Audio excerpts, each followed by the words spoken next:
And what we're really looking for is a uniformity. We want all your eggs to be nice and clean and really the same color. So if you look here, you can put the camera down here.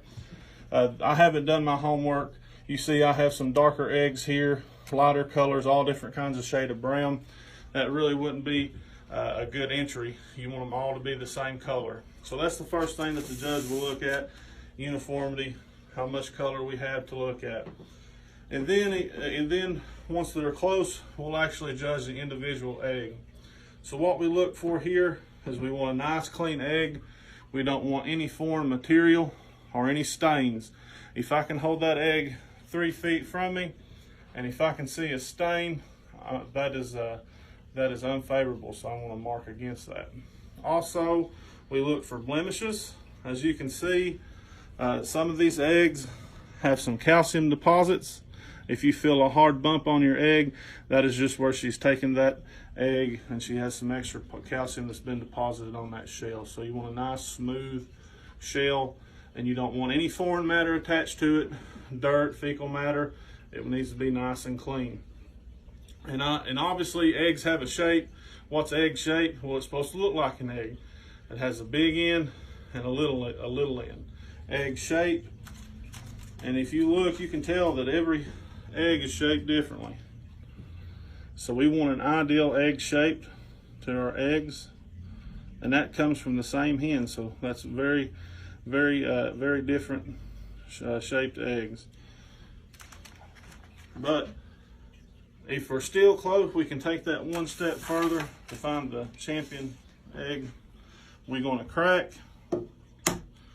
Without trying to break the yolk, we will break one of your eggs onto a plate, and we are going to check what the contents look like. So here you can see you want a nice egg. This is a fresh egg. This really tests the freshness of it. When you're looking at eggs, there's really 3 grades. There's AA, A, and a B. AA being the freshest. So what we look at, we like a nice yolk that has a dome shape to it. You see how that egg sets up off the plate? We want to see that.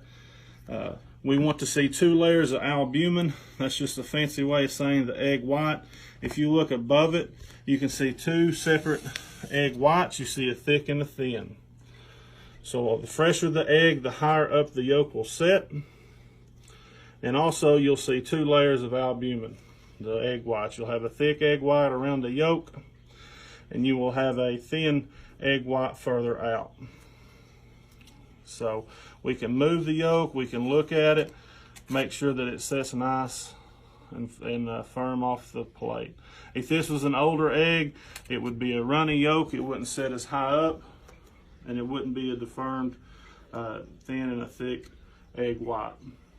And finally, to really have some fun, we're going to do something called candling an egg.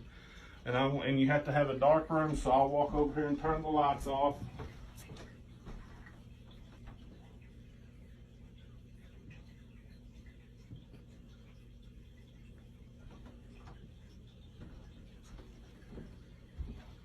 All right, Paige, you'll probably have to come over here.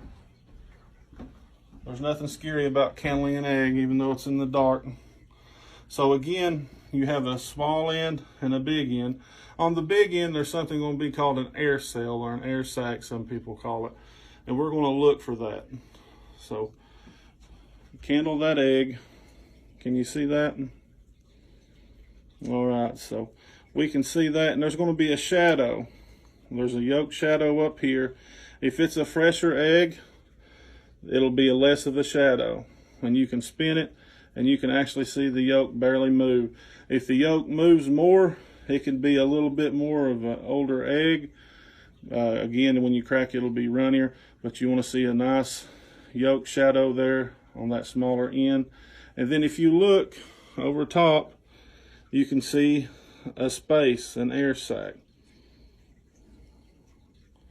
And if it is smaller than a dime or smaller, it is grade A and fresher. If it's bigger than a nickel, that can indicate that it's an older egg. So there's just a little bit to it. But now that you know how to prepare to enter those exhibit winning country eggs.